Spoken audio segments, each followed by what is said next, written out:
ಹೋಗಿ ಅಲ್ಲಿಗೆ ಒಂದು 200 ಕಿಲೋಮೀಟ್ರ್ 200 ಸೆಂಟಿಮೀಟ್ರಲ್ಲಿ ಆ ಕಡೆಯಿಂದ ಬಳಸ್ಕೊಬಂದು ಅಳಿತಾವ್ರೆ. ಅವರು ಮಾಡೋ ಸರಿನಾ? ಅವ್ರು ತಪ್ತಾನೆ. ಈಗ ಬಂದಿರೋರು ರಾಜರಸ್ವಾಗಿ ಬರಬೇಕಾಗಿತ್ತು. ಆಮೇಲೆ ನಾವು ಯಾರೋ ಓಡಾಡ್ತಾವ್ರಲ್ಲ ಅಂತ ಓದೋದಕ್ಕೆ ಅಲ್ಲಂತಾರೆ ಅವರು ಅಳಿಯೋರು ಬಂದ್ರಿ ಅಳಿಯೋಣ ಅಂತಾರೆ. ಅದು ಹೆಂಗೆ ರೈತರು ಪರ್ಮಿಷನ್ ಇಲ್ಲದೆ ಅವ್ರು ಅಳಿದ್ಬಿಡ್ತಾರೆ ಮೇಡಮ್ರೆ? ಅವ್ರಿಗೆಲ್ಲ ಹೆಂಗೆ ಮಾತಾಡ್ಕೊಂಡವ್ರೆ ಅಂದರೆ ನಿಮಗೆ 5 ಕೋಟಿ ಕೊಡ್ತೀವಿ ಎಕರೆಗೆ, ನಮ್ಮ ಪರವಾಗಿ ನಿಂತ್ಕೊಳ್ರಿ ಅಂತ ಅಲ್ಲಿ ಕುಂಡ್ರಿಸ್ಕೊಂಡವ್ರೆ. ಇದೆಲ್ಲ ಸುಳ್ಳು. ನಮ್ಮ ರೈತರು ಒಗ್ಗಟ್ಟಾಗವ್ರೆ. ನಾವು ಯಾವುದೇ ಕಾರಣಕ್ಕೂ ಬಿಡಲ್ಲ. ಇನ್ನೂ ಜೋರಾಗಿ ಹೋರಾಟ ಮಾಡ್ತೀವಿ. ಇನ್ನೂ ಎಷ್ಟು ಜನ, ಸಾವಿರಾರು ಜನ ಅರೆಸ್ಟ್ ಮಾಡಲಿ, ನಾವಿನ್ನೂ ಓಡಾಟಕ್ಕೆ ಮುಂದೆ ಇದ್ದೀವಿ. ನಾವು ಯಾವತ್ತೂ ಅಳಿಯೋಕೆ ಬಿಡಲ್ಲ. 1000 ಗೋಲಿಬಾರ್ ಆಗ್ಬಿಟ್ರು ಸರಿಯೇ, ನಾವು ಭೂಮಿ ಬಿಡಲ್ಲ. ನಾವು ಜೀವ ಕೊಟ್ಬಿಟ್ರು ಭೂಮಿ ಉಳಿಸ್ತೀವಿ. ನಾವು ಯಾವುದೇ ಕಾರಣಕ್ಕೂ ಬಿಡಲ್ಲ ಮೇಡಮರೇ.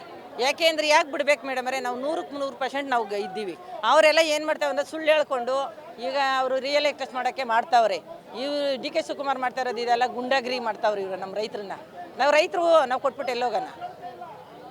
ಹಾಂ,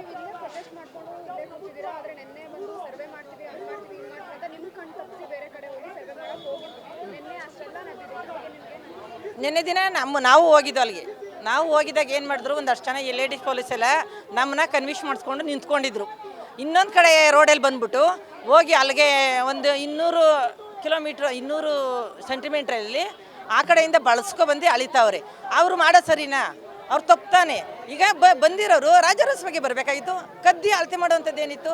ನಮಗೆ ಮಾಹಿತಿ ಗೊತ್ತಾಯ್ತು. ನಾವು ಹೋದೋ ಒಂದು 100 ಜನ ಮಹಿಳೆಯರೇ ಇದ್ದು, ನಾವು ಪರಕೆನೇ ಹಿಡ್ಕೊಂಡು ಹೋಯ್ತಾ ಇದ್ದಾಗ ನಮ್ಮ ಹತ್ರ ಲೇಡೀಸ್ ಪೊಲೀಸ್ಗಳು ಇಲ್ಲ ಯಾರೂ ಬರಲಿಲ್ಲ ಹಂಗೆ ಹಿಂಗೆ ಅಂತ ಕನ್ವಿನ್ಸ್ ಮಾಡ್ಕೊಂಡು ನಿಲ್ಸ್ಕೊಬಿಟ್ಟು ಕಳಗಂಡಿ ಲಾಸ್ ಬಂದು ಅಳಿತಾ ಇದ್ದಾರೆ. ಆಮೇಲೆ ನಾವು ಯಾರೋ ಓಡಾಡ್ತಾವ್ರಲ್ಲ ಅಂತ ಓದೋದಕ್ಕೆ ಅಲ್ಲಂತಾರೆ ಅವರು ಅಳಿಯೋರು ಬಂದ್ರಿ ಅಳಿಯೋಣ ಅಂತಾರೆ. ಅದು ಹೆಂಗೆ ರೈತರು ಪರ್ಮಿಷನ್ ಇಲ್ಲದೆ ಅವ್ರು ಅಳಿದ್ಬಿಡ್ತಾರೆ ಮೇಡಮ್ರೆ? ಏನು ಅವ್ರು ಪರ್ಮಿಷನ್ ಕೊಟ್ಟಿಲ್ಲ, ಏನಿಲ್ಲ. ಮಂಡಳಿ ದೊಡ್ಡಿಲಿ ಎಲ್ಲ ಅವ್ರು ಹೇಳ್ತಾರೆ, ಯಾರು ಶಾಸಕ ಬಾಲಕೃಷ್ಣ ಅವರು ಮಂಡಳಿ ದೊಡ್ಡಿಲಿ ಎಲ್ಲ ಒಪ್ಕೊಬಿಟ್ಟವ್ರೆ ಅಂತ. ಮಂಡಳಿಲಿ ಒಬ್ಬರು ಕೊಡ್ತೀವಿ ಏನಾರೇ ಇಲ್ಲ. ಆ ಥರ ಸುಳ್ಳು ಹೇಳಿ ಅವರು ಮಂಡಳಿ ದೊಡ್ಡಿಗೆ GMC ಮಾಡ್ಸಕ್ಕೆ ಕಳ್ಸವ್ರಿ.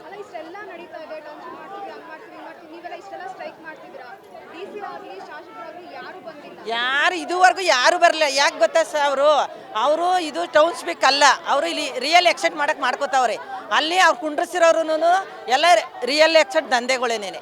ಅಲ್ಲಿ ರೈತರು ಯಾರೋ ಒಂದು ಊರಿಗೆ 2-3 ಕೊಡ್ತೀವಿ ಅಂತ ಅವ್ರಿಗೆಲ್ಲ ಹೆಂಗೆ ಮಾತಾಡ್ಕೊಂಡವ್ರೆ ಅಂದರೆ ನಿಮಗೆ 5 ಕೋಟಿ ಕೊಡ್ತೀವಿ ಎಕರೆಗೆ, ನಮ್ಮ ಪರವಾಗಿ ನಿಂತ್ಕೊಳ್ರಿ ಅಂತ ಅಲ್ಲಿ ಕುಂಡ್ರಿಸ್ಕೊಂಡವ್ರೆ. ಇದೆಲ್ಲ ಸುಳ್ಳು. ನಮ್ಮ ರೈತರು ಒಗ್ಗಟ್ಟಾಗವ್ರೆ. ನಾವು ಯಾವುದೇ ಕಾರಣಕ್ಕೂ ಬಿಡಲ್ಲ. ಇನ್ನೂ ಜೋರಾಗಿ ಹೋರಾಟ ಮಾಡ್ತೀವಿ.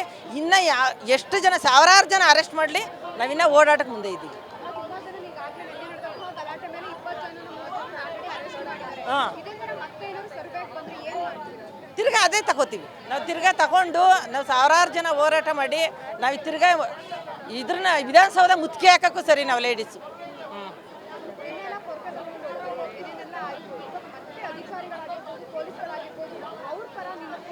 ಹಾಂ, ಯಾರಂದ್ರೆ ಪೊಲೀಸ್ನವರು. ಅದೇ ಪೊಲೀಸ್ನವರು ಪಾಪ ಅವ್ರಿಗೆ ಯಾವ ಕಡೆ ಅಂತ ಮಾಡೋರು, ಅವ್ರ ಕಡೆಯವರು ನಮ್ಮ ಕಡೆಯವರು ಬಂದಾಗ ಇಬ್ರಿಗೂ ಕನ್ವಿಷನ್ ಮಾಡ್ತಾರೆ. ಅವ್ರ ಅಧಿಕಾರಿಗಳು ಹೇಳ್ದಂಗೆ ಕೇಳ್ತಾರೆ. ಯಾಕೆಂದ್ರೆ ಅವ್ರದ್ದೇ ಸರ್ಕಾರ ಅಲ್ವಾ, ಅವರು ಯಾವ ಕಡೆ ಅಂತ ಇದು ಮಾಡೋಕ್ಕಾಯ್ತದೆ? ಆ ಥರ ಕೇಳ್ತಾರೆ. ಆದರೆ ಇದು ಯಾರು ಕೇಳ್ತೀನಿ ನೋಡ್ರಿ, ಯಾರು ಮಾಜಿ ಶಾಸಕ ಬಾಲಕೃಷ್ಣನು, ಈ ನಟರಾಜ, ಆದರೆ ನಮ್ಮ ಇವರವರಲ್ಲ ಯಾರು ನಮ್ಮ ಏನು ಮುಖ್ಯಮಂತ್ರಿ, ಆ ಮುಖ್ಯಮಂತ್ರಿ ಅವ್ರು ಹೇಳ್ದಂಗೆ ಬಾಲಕೃಷ್ಣ ಅವ್ರು ಕುಣಿತಾವ್ರೆ. ಗಾಣ್ಕಲ್ ನಟರಾಜ ಇವರೆಲ್ಲ ನಮ್ಮ ದೌರ್ಜನ್ಯ ಮಾಡ್ತಾವ್ರೆ. ನಮ್ಮ ರೈತರಿಗೆ ಬಲ ಕಷ್ಟ ಕೊಡ್ತಾವ್ರೆ. ನಾವು ಇನ್ನೂ ಮುಂದೆ ನಾವು ಯಾವತ್ತೂ ಅಳಿಯೋಕೆ ಬಿಡಲ್ಲ. 1000 ಗೋಲಿಬಾರ್ ಆಗ್ಬಿಟ್ರು ಸರಿಯೇ, ನಾವು ಭೂಮಿ ಬಿಡಲ್ಲ. ನಾವು ಜೀವ ಕೊಟ್ಬಿಟ್ರು ಭೂಮಿ ಉಳಿಸ್ತೀವಿ.